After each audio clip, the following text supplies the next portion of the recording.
सकते हो। तो स्टार्ट करते हैं क्वेश्चन नंबर 1 से, that is prove the line segment joining the points of the contact of two parallel tangent to a circle is the diameter of the circle.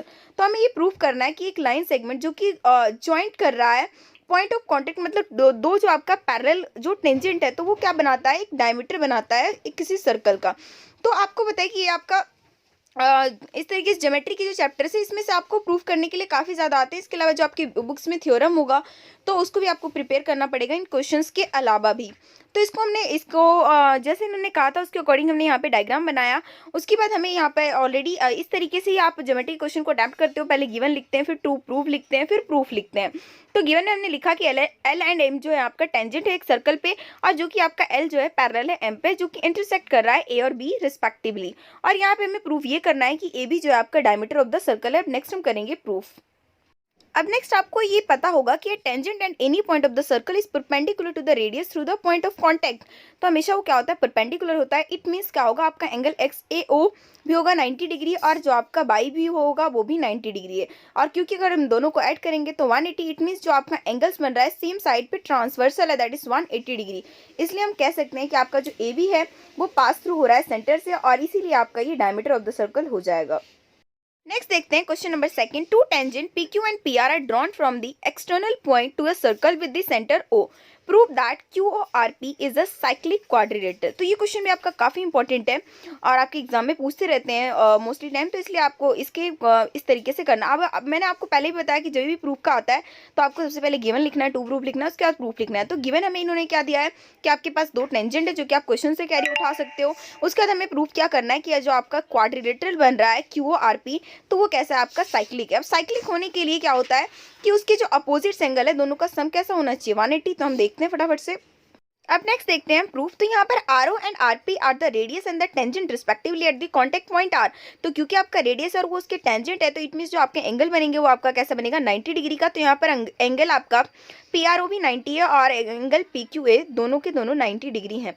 अगर हम पूरा quadrilateral देखें क्यू ओ पी आर में तो यहाँ पर हमें क्या पता चल रहा है कि angle P plus angle R plus में angle O plus angle Q आपका क्या होता है 360, जिसमें से हमें दो की वैल्यू ऑलरेडी गिवन थी 90 90। तो इससे हमारा एंगल पी प्लस में एंगल ओ हमारा आ गया 180। और एक साइक्लिक होने के लिए आप यही तो चाहिए कि जो आपका अपोजिट एंगल होता है किसी भी क्वाड्रिलेटरल का वो सप्लीमेंट्री होना चाहिए, मीन्स दोनों का जो सम होना चाहिए वो 180 होना चाहिए। तो यहाँ पर हमें पता चल गया, इसलिए हम कह सकते हैं कि आपका जो क्वाड्रिलेटरल है वो एक आप साइक्लिक क्वाड्रिलेटरल है। नेक्स्ट आपका क्वेश्चन 3, यहाँ पर भी आपको एक पॉइंट पी गिवन है जहाँ से दो टेंजेंट लिया गया है पी और पी बी, और उसमें क्या है आपका जो ई है पॉइंट है, the circle tangent is drawn which intersect P A and P B at C and D respectively, जिसमें आपको गिवन है P A is equal to 10 centimetre. हमें फाइंड आउट करना है perimeter of triangle P C D. तो इस type के question में हमें जो भी गिवन है उस सबसे पहले हमने उसको लिखा और हमें फाइंड आउट क्या करना है, a perimeter of the triangle P C D. Next जैसा कि आपको पता है कि that is tangent drawn from an external point to a circle are equal. जो भी अगर एक पॉइंट से सर्कल पे टेंजेंट खींचते हैं तो दोनों के दोनों कैसे होते हैं, इक्वल। इट मीन्स आपका P A is equal to होगा P B and both are 10 centimetre. तो यहाँ पर से ये भी हमें फाइंड आउट पता चल जाएगा कि आपका जो सी ए है वो भी सी ई के इक्वल होगा, एंड नेक्स्ट आपका D is equal to D B होगा। तो अगर हम देखें आपका ट्राइंगल पी सी डी में तो वो हम लिख सकते हैं P C plus P D plus में सी डी, और उसके बाद हमने क्या किया, पीसी और प्लस में पीडी को तो रहने दिया और सीडी को अगर हमने ब्रेक करके लिखा दैट इज सीई प्लस में डी। उसके बाद अभी देखिए हमने क्या करा, पीसी प्लस में सी और पीडी प्लस डी इन दोनों का ग्रुप बना दिया। नेक्स्ट हमने सीई को रिप्लेस कर दिया सीए से और डी को रिप्लेस कर दिया डीबी से, क्योंकि ये दोनों हमें ऑलरेडी गिवन थे। तो नेक्स्ट आपका आ जाता है पीए प्लस में पीबी, और पीए प्लस में पीबी हमें ऑलरेडी 10 10 गिवन है, तो दोनों को ऐड करने के बाद आ गया 20 सेंटीमीटर। इट मीन्स जो आपका पेरीमीटर बनेगा ट्राइंगल पीसीडी का वो भी कितना होगा, 20 centimetre. Next question number 4, two concentric circles are of radius 5 centimeter and 3 centimeter. Find the length of the chord of the larger circle which touches the smaller circle. तो यहाँ पर आप देख सकते हो इस तरीके से आपको डायग्राम बनाना है, और जैसे कि आपको पता है कि रेडियस से अगर आपका कुछ जाता है तो इस तरीके से हम वो जो हमारा एंगल होता है वो आपका कैसा बनता है, 90 डिग्री से। अगर आपका टेंजेंट जो है उस तरीके से टच होता है तो 90 डिग्री, और अगर यहाँ पे 90 डिग्री बन रहा है तो इट मीन्स यहाँ पे आप पाइथागोरस थ्योरम जो है अप्लाई कर सकते हैं। तो पाइथागोरस अप्लाई करने के बाद जो पीएल की वैल्यू निकल कर आ गई वो हमारी निकल कर आ गई 4 सेंटीमीटर, और क्योंकि आपका जो कॉर्ड है वो जस्ट डबल होता है उसका, तो हमारा जो पीक्यू हो जाएगा that is 2 × 4 that is 8 centimetre. Next question है question number 5। A quadrilateral ABCD is drawn to the circumscribe a circle, prove that AB plus CD is equal to AD plus BC। तो यहाँ पर इस तरीके से हमने एक डायग्राम बनाया जो कि एक क्वाड्रिलेटरल है, जो कि सर्कमस्क्राइब कर रहा है एक सर्कल को। तो यहाँ पर आपको पता है कि यहाँ पर सारे के सारे क्या बन रहे हैं, टेंजेंट बन रहे हैं। तो टेंजेंट बनने की सिचुएशन में जैसे कि आपको पता है कि अगर किसी एक पॉइंट से सेम सर्कल पे दो टेंजेंट जाती है तो वो क्या होता है, आपके इक्वल होता है। तो इस तरीके से हम कह सकते हैं कि यहाँ पर AP जो है आपका AS के इक्वल है, उसी तरीके से आपका जो BP है वो BQ के इक्वल है, CQ CR के इक्वल है, और जो आपका DR है वो DS के इक्वल है।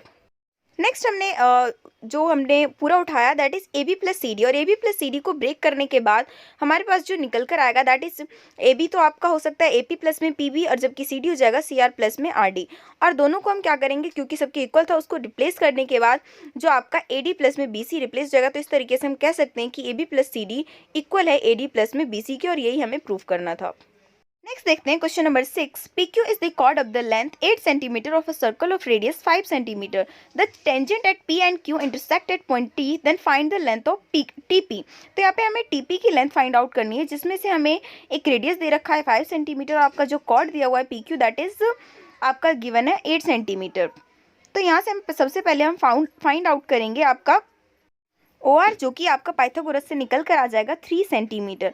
नेक्स्ट अगर हम देखते हैं कि आपका जो TPR प्लस में RPO आपका क्या बनेगा 90 डिग्री, क्योंकि आपका TPO 90 डिग्री है। उसके बाद हम क्या देखते हैं, क्योंकि TPO आपका वही एंगल है जो कि रेडियस से लेकर टेंजेंट को टच कर रहा है, इसलिए वो 90 डिग्री बनेगा।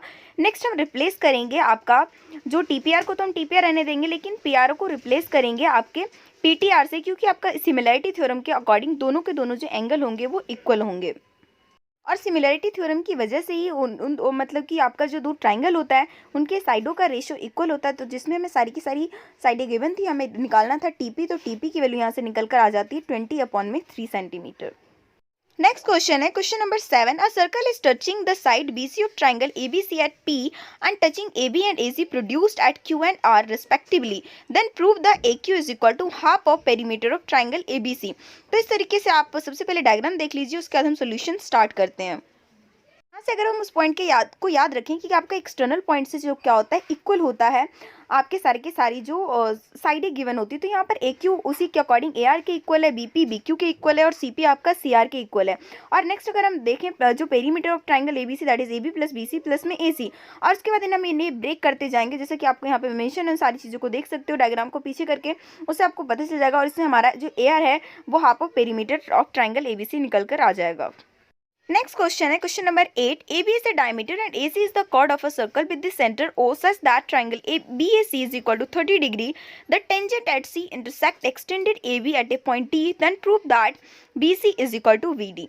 तो यहाँ पर प्रूफ का क्वेश्चन फिर से आ गया। तो इस तरीके से जो भी हमें गिवन है सबसे पहले हमने उसको लिखा, उसके बाद यहाँ पर आप जैसा कि डायग्राम देख सकते हो ऑलरेडी, और हमें प्रूफ क्या करना है कि आपका जो BC है is equal to VD। Next हम स्टार्ट करते हैं इसका सोल्यूशन। तो हमें स्टार्ट इस तरीके से करना है कि आपका क्या है, DC एक टेंजेंट है C पे and CB is the chord at C। तो इसलिए आपका जो यहाँ पर है एंगल DCB आपका एंगल BAC के इक्वल होगा, क्योंकि आपका ये क्या बन रहा है, एक ऑल्टरनेट सेगमेंट बन रहा है किसी सर्कल का।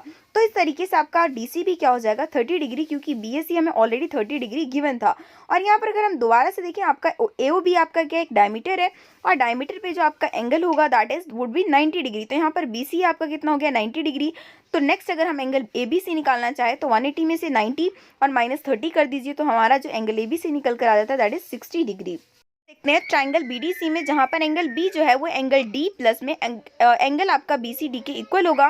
तो एंगल B आपको 60 डिग्री गिवन है, एंगल D हमें नहीं पता, तो इससे हम सॉल्व करने के बाद एंगल D जो निकल कर आता है दैट इज 30 डिग्री। तो आपका एंगल D जो है वो आपका एंगल DCB के इक्वल है, तो इसलिए ये भी आपका कितना आ गया 30 डिग्री। तो इट मीन्स हम कह सकते हैं कि BD आपका BC के इक्वल होगा, क्योंकि हमेशा जब एंगल्स इक्वल होते हैं तो साइड अपने आप ही इक्वल होती है। ये भी आपका एक थ्योरम है, तो इससे हम ये चीज़ प्रूव कर चुके हैं। नेक्स्ट क्वेश्चन है question number 9। In the given figure PQ is tangent and point R of the circle with the center O. If TRQ is equal to 30 degree, then find the angle of angle PRS. तो यहाँ पर हमें given है कि आपका जो PQ है वो टेंजेंट है पॉइंट R पर, और जहाँ पर आपको TRQ एक 30 डिग्री गिवन है। इसके अलावा जो आपका PRQ है वो आपका 180 डिग्री होगा, क्योंकि आपका वो एकदम लाइन सेगमेंट बना रहा है। अब नेक्स्ट आपका एंगल जो आपका QRT है वो 30 डिग्री है। तो जो आपका एंगल TRS हो जाएगा वो तो 90 डिग्री, क्योंकि आपका वो क्या बना रहा है, tangent of the circle is perpendicular to the radius, वो हमेशा आपका 90 डिग्री होता है। तो इसलिए हमारा जो एंगल PRS निकल कर आ जाएगा that is 180 degree minus 120 degree that is 60 degree. Next question है question number 10, prove that opposite sides of the quadrilateral circumscribing a circle subtend supplementary angle at the centre of the circle. तो यहाँ पर इस तरीके से हमें diagram बनाना है और हमें तो सबसे पहले पता है कि आपका जो सर्कल है वो टच कर रहा है सारी इसकी सारी साइडों को AB BC CD and DA किस पॉइंट पे आपका PQ R and S respectively. तो यहाँ पर हमने क्या करा है, सबको ज्वाइन करवा दिया है और उसके बाद इसे सॉल्व करेंगे।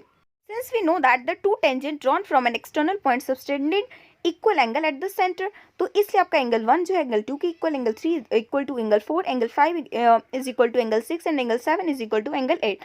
बट हमें ये भी पता है कि आपका पूरा का पूरा क्या बन रहा है, एक सर्कल बना रहा है जिसका सम आपका कितना होता है 360 डिग्री होता है। तो इसमें हम क्या कर रहे हैं, क्योंकि आपको पता है सब कुछ आपका इक्वल है, तो हमने क्या करा, एक दूसरे से रिप्लेस करने के बाद हमारा यहाँ पर निकल कर आ गया कि हमारा जो आपका 2 ब्रैकेट में एंगल 2 प्लस में एंगल 3 प्लस में एंगल 6 प्लस में एंगल 7 इज इक्वल टू 360। उस तरीके से हमारी ये सेकंड में निकल कर आ गई that is 2 angle 4 plus angle 5 plus में एंगल 8 प्लस में angle 1 that is also equal to 360 degree. Next उसे फर्दर सॉल्व करने के बाद हम इस कंक्लूजन पे पहुंच जाते हैं कि आपका जो angle AOB plus angle COD आपका 180 डिग्री होगा and plus angle BOC plus में एंगल AOD ये भी आपका 180 डिग्री होगा। Next question number 11, prove that the parallelogram subscribing a circle is a rhombus. तो यहाँ पर आपको गिवन है कि ABCD एक आपका पैरेललोग्राम है जो सर्कमस्क्राइबिंग कर रहा है एक सर्कल को, हमें प्रूव करना है कि ABCD एक रोम्बस है। तो प्रूफ हम इस तरीके से करेंगे, आपको पता है कि टेंजेंट होता है कभी भी किसी एक्सटर्नल पॉइंट से, तो वो कैसा होता है, इक्वल है। तो इट मीन्स आपका AP is equal to AS हो जाएगा, BP is equal to BQ, जैसा कि हम लास्ट क्वेश्चन में भी एक बार इस तरीके से सिचुएशन कर चुके हैं। नेक्स्ट उसके बाद अगर हम यहाँ पर हमारी 4 इक्वेशन निकल कर आई थी, अगर हम चारों इक्वेशन को ऐड कर देते हैं तो हम इस कंक्लूजन तक पहुँच जाते हैं कि आपका जो होगा AB plus CD is equal to AD plus में BC होगा। और क्योंकि आपका CD भी आपका AB के इक्वल है तो दैट हम इस तरीके से लिख सकते हैं कि AB plus AB equal to AD plus AD, it means आपका 2AB plus 2AD means 2AB is equal to 2AD होगा। तो इससे हमें क्या पता चल गया कि आपका जो AB है वो AD के इक्वल है। बट आपको ये भी पता है कि आपका जो है AB is equal to CD and AD is equal to BC है, क्योंकि आपका क्या है, दोनों जो है अपोजिट साइड्स ऑफ पैरेललोग्राम है। तो इस तरीके से हमें ये पता चल जाता है कि जो सारी की सारी साइडें हैं इक्वल हो गई। और एक रोम्बस की ये भी यही प्रॉपर्टी होती है कि उनकी सारी साइडें कैसी होनी चाहिए, इक्वल होना चाहिए। इट मीन्स हम ये कह सकते हैं कि आपका जो ABCD एक पैरेललोग्राम है वो आपका एक रोम्बस है। तो ये थे आपके इस चैप्टर के मोस्ट इंपॉर्टेंट क्वेश्चन जिसे आपको रिवीजन करना है। आपको थोड़ा सा कुछ स्टूडेंट को ट्रिग्नोमेट्री में थोड़ी प्रॉब्लम होती है, तो इसलिए आपको इससे 2 से 3 बार प्रैक्टिस करोगे तब आपको अच्छी तरीके से हो पाएगा और आप एग्जाम में अच्छे मार्क्स ले पाओगे। All the best for your exam. Video को लाइक कर दीजिए।